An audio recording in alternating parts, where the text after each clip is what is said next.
Assalamualaikum warahmatullahi wabarakatuh. Salam sejahtera bagi kita semua. Perkenalkan, nama saya Karissa Rianto dari Fakultas Ekonomi dan Bisnis Prodi Akuntansi kelas 4A. Yang saya hormati dosen pengampu Bapak Dr. Suito, SIMSI, AK, CSRS, CSRA, dan teman-teman yang saya banggakan. Puji syukur kepada Tuhan Yang Maha Esa atas segala nikmatnya hingga pada kesempatan kali ini saya pribadi bisa untuk mempresentasikan hasil tugas saya mengenai hermeneutik. Salawat dan salam tak lupa mari kita limpah curahkan kepada Nabi besar kita Muhammad SAW. Langsung saja kita masuk pada pembahasan jurnal dalam pendekatan hermeneutik. Nah, kata hermeneutika ini berasal dari bahasa Yunani yaitu hermeneuen yang berarti menafsirkan. Kata bendanya hermeneia yang berarti penafsiran atau interpretasi, dan kata hermeneutis yang berarti interpret atau penafsir. Nah, hermeneutika diartikan sebagai proses mengubah sesuatu dari situasi ketidaktahuan menjadi kemengertian dengan dua fokus perhatian yang berbeda dan saling berinteraksi, yaitu yang pertama peristiwa pemahaman teks dan yang kedua persoalan yang lebih mengarah pada apa pemahaman dan interpretasi itu. Atau hermeneutika adalah studi atau metode interpretasi teks, terutama teks-teks klasik atau religius untuk memahami maknanya yang mendalam. Hal ini melibatkan analisis konteks, budaya, dan bahasa untuk mencari pemahaman yang lebih mendalam. Judul dari jurnal yang akan saya review yaitu mengenai pemali dalam masyarakat mamasa dan implikasinya terhadap nilai pendidikan karakter pendekatan hermeneutika. Jurnal ini memiliki 14 halaman, penulisnya yaitu Iman Toding, Universitas Negeri Makassar. Saya mereview jurnal ini pada hari Rabu tanggal 13 Maret.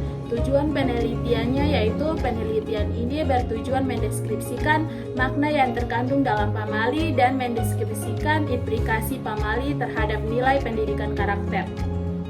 Metode penelitian.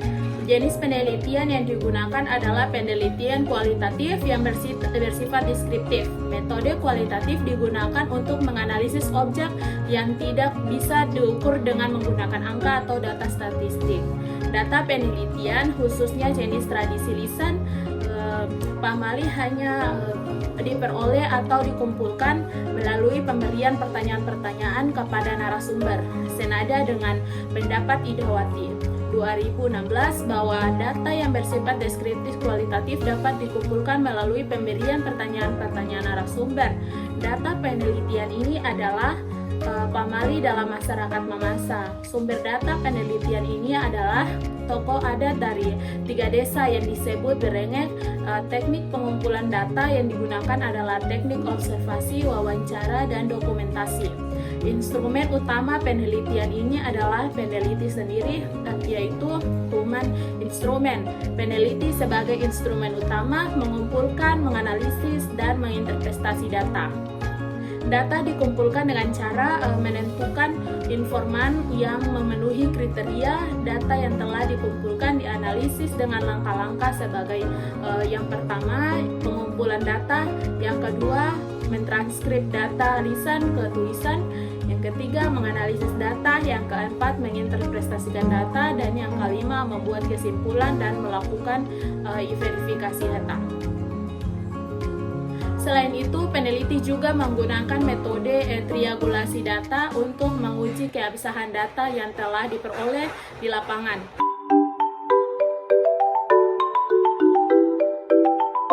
Masuk pada hasilnya. Adapun hasil pemulihan data pamali dalam masyarakat mamasa diklasifikasikan dalam 12 kategori, yakni masa kehamilan. Adapun hasilnya seperti pantang bagi perempuan hamil duduk di pintu rumah sebab kelak akan sukar melahirkan.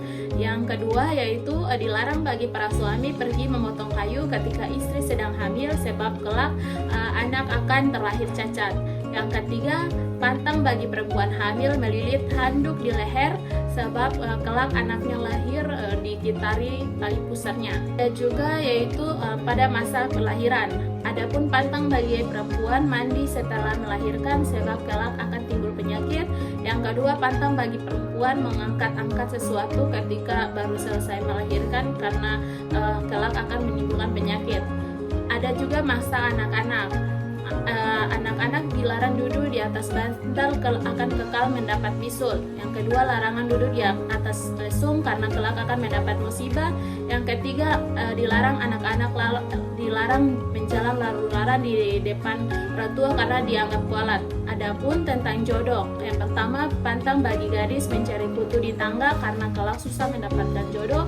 Yang kedua, larangan bagi gadis bangun siang hari karena kelak akan mendapatkan suami tua umur. Yang ketiga, pantang bagi anak-anak makan berpindah-pindah karena kelak akan mendapatkan ibu tiri. Pun yang berikut yaitu tentang rezeki.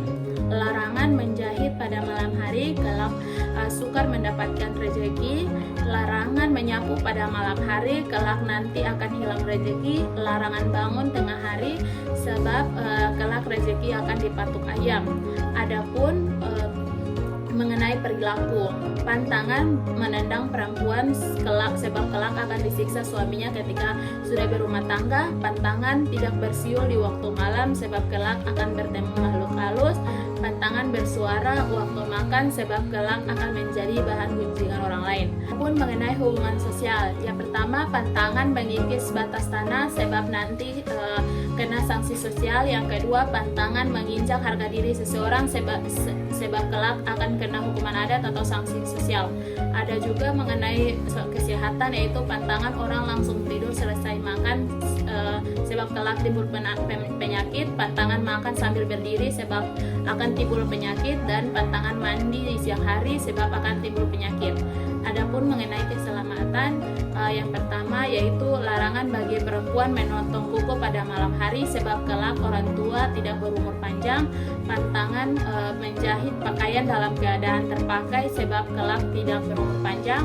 Dan pantangan meninggalkan makanan yang sudah dihidangkan sebab kelak akan mendapatkan sial.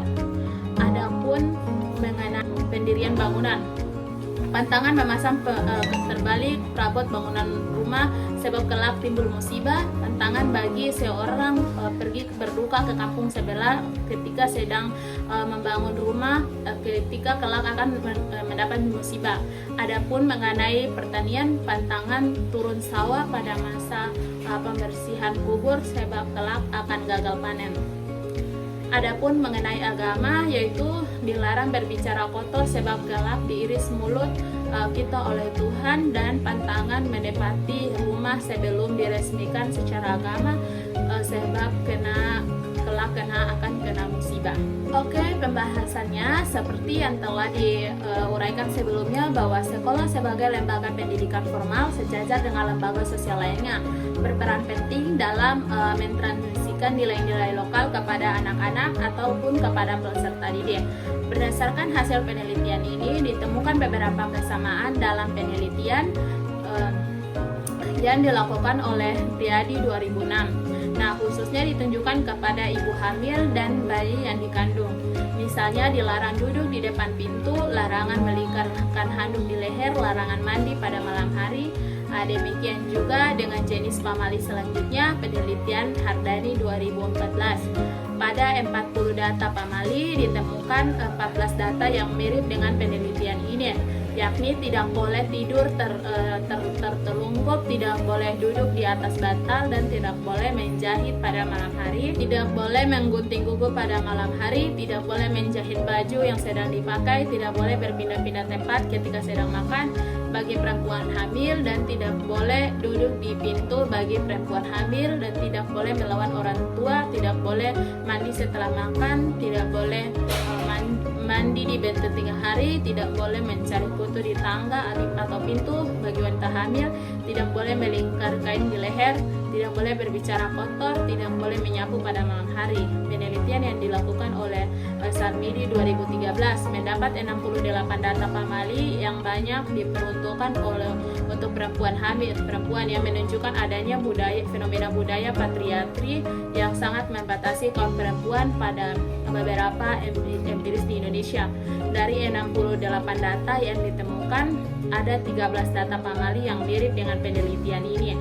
yakni kebiasaan berpindah tempat pada waktu makan, kebiasaan bangun terlalu siang, kebiasaan duduk di pintu, kebiasaan bersiul pada waktu malam, kebiasaan membuang sisa makanan, kebiasaan menyiksa perempuan, menggunting kuku pada malam hari, menyapu pada malam hari, mandi di siang bolong, makan mendahului orang tua, tidur di sore hari, tidur terlentang dengan tangan di kepala, beserta kebiasaan tidur dengan posisi kepala di sebelah utara dan kaki di sebelah selatan. Berdasarkan hasil penelitian ini ditemukan beberapa makna simbol teks dan kaitannya dengan pendidikan karakter. Makna dan nilai tersebut meliputi nilai religius, jujur dan tanggung jawab, bergaya hidup sehat, disiplin, kerja keras, percaya diri, berpikir logis, kritis, kreatif dan inovatif, mandiri, sadar akan hak dan kewajiban dari diri orang lain, patuh pada aturan sosial, menghargai karya dan prestasi orang lain, santun, demokrasi, peduli, dan menghargai keberagaman.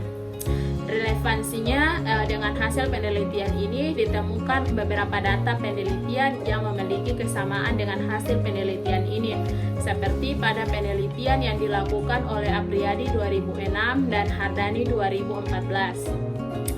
Simbol makna nilai karakter agama tampak pada kutipan teks Makada Saruko, yang berarti dilarang berbicara kotor. Dalam penelitian Hidawati DKK 2016, kata berbohong bersinonim dengan kata kabuto-buto atau bahasa Pate. Nilai karakter bertanggung jawab bersifat dalam kutipan teks Pamali berarti larangan bagi perempuan hamil keluar menjelang malam hari sebab berbahaya atau bertemu makhluk halus. Teruntuk teks tersebut diperuntukkan bagi wanita hamil agar bertanggung jawab atas kesehatan dan keselamatan dirinya dan janin yang dikandungnya. Hasil penelitian ini memiliki kesamaan dengan hasil penelitian yang dilakukan oleh Urniawati 2012, yakni wanita hamil dilarang keluar rumah pada waktu maghrib karena nanti diganggu oleh makhluk halus atau makhluk gaib. Larangan bangun tengah hari sebab kelak rezeki dipatuk ayam. Data penelitian ini juga memiliki kesamaan dengan penelitian Sarmidi 2013, yakni bangun terlalu siang akan mengakibatkan segala bentuk rezeki yang akan menghampiri akan selalu menjauh kembali. Data yang kelima yaitu hasil penelitian ini memiliki kesamaan makna, yakni bertujuan untuk menanamkan nilai karakter disiplin, menanamkan sikap percaya diri tersirat dalam kutipan teks, berpindah-pindah tempat pada waktu makan sebagai simbol tidak memiliki pendirian tetap. Data penelitian ini memiliki kesamaan dengan penelitian Sarmidi dan Hardani. Berpindah tempat pada waktu makan akan berakibatkan kelak akan mendapatkan ibu tiri atau banyak suami. Nilai karakter mandiri tampak pada kutipan teks pantang menjahit baju di badan. Data penelitian ini juga memiliki kesamaan dengan penelitian yang dilakukan oleh Sarmidi 2013, yakni larangan menjahit kancing baju ketika baju masih dipakai. Perbedaannya dengan penelitian ini yaitu teks interpretasi secara keseluruhan makna di balik simbol teks. Nilai karakter santun berkaitan dengan tutur kata tampak pada kutipan teks larangan bagi perempuan hamil melarang orang tua sebab kelak akan sukar melahirkan. Hasil penelitian ini sejalan dengan data penelitian yang dilakukan oleh Apriyadi 2006. Data kelima yakni perilaku negatif seperti berkata kotor atau kasar merupakan perilaku yang menghambat kelahiran anak karena tidak ada kebersihan jiwa pada si ibu. Demikian juga dalam penelitian yang dilakukan oleh Hardini memiliki kesamaan yaitu penelitian ini yaitu ketika sedang hamil tidak boleh melawan kepada orang tua nanti susah melahirkan. Penelitian ini dan maupun penelitian lainnya secara implementasi mengajarkan sikap hormat dan sikap santun. Dalam hal sikap menghargai dan sikap santun juga dikenal dalam masyarakat Bugis dan masyarakat dengan istilah atau budaya yang mendekati sikap saling menghargai, mendukung, dan saling mengingatkan. Hal tersebut diungkapkan oleh Juanda 2018 bahwa pengaruh budaya lokal begitu deras mengakibatkan bergesernya nilai lokal tersebut. Nilai-nilai lokal tersebut hanya sebagai mainan belaka tanpa diresapi oleh setiap insan baik anak remaja ataupun orang dewasa. Apalagi dalam dunia sekarang banyak menawarkan berbagai macam hiburan tanpa disadari bahwa hiburan semacam ini berdampak negatif terhadap pembentukan watak dan kepribadian anak. Oleh karena itu, kehadiran karya sastra termasuk nilai budaya lokal ini sangat penting ditanamkan kepada anak-anak sejak dini. Terkait dengan sikap santun dalam perilaku dan menghargai keberagaman tersirat pada teks pantang menendang perempuan. Menendang perempuan secara moral dan etika sangat bertentangan dengan nilai-nilai kemanusiaan.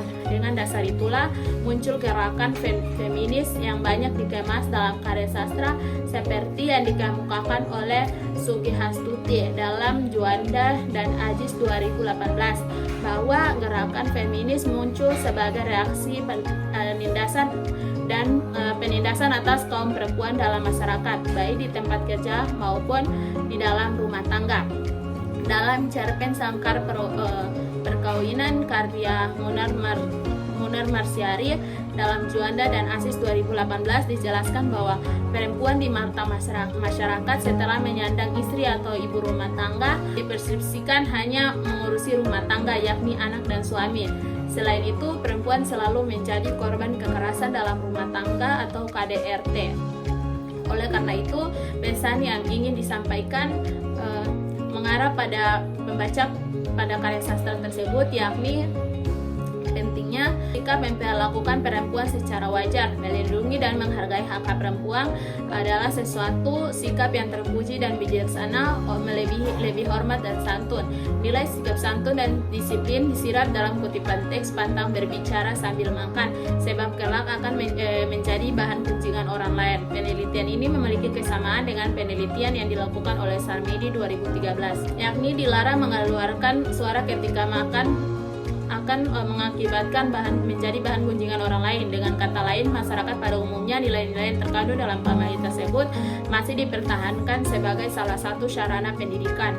Nilai karakter sikap peduli tersirat dalam kutipan teks pamali, larangan membuang sisa makanan sebab kelak Dewi Padi akan marah. Hasil penelitian ini memiliki kesamaan dengan hasil penelitian yang dilakukan oleh Sarmedi 2013, yakni jangan membuang sisa nasi makanan selama 1 tahun akan mengalami bentrokan keluarga. Perbedaan dengan penelitian ini yaitu terletak pada interpretasi data-data pada penelitian ini.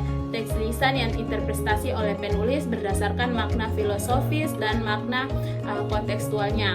Dengan kata lain, penelitian ini berkontribusi menyempurnakan penelitian sebelumnya. Kesimpulannya, berdasarkan hasil penelitian ini dapat disimpulkan bahwa makna dan nilai-nilai yang terkandung di dalam pamali masih sesuai dengan konteks kekinian. Makna dan nilai-nilai karakter tersebut tidak hanya ditujukan kepada perempuan hamil, tetapi juga kepada anak remaja dan peserta didik, bahkan masyarakat umum. Hal tersebut terlihat melalui indikator-indikator yang berkaitan erat dengan kehidupan sehari-hari, baik kehidupan dengan Tuhan, bagi diri sendiri, bagi sesama, bagi lingkungan, dan bagi bangsa dan negara. Sekian dari saya, itu saja yang dapat saya sampaikan. Lebih dan kurangnya saya mohon maaf. Wassalamualaikum warahmatullahi wabarakatuh.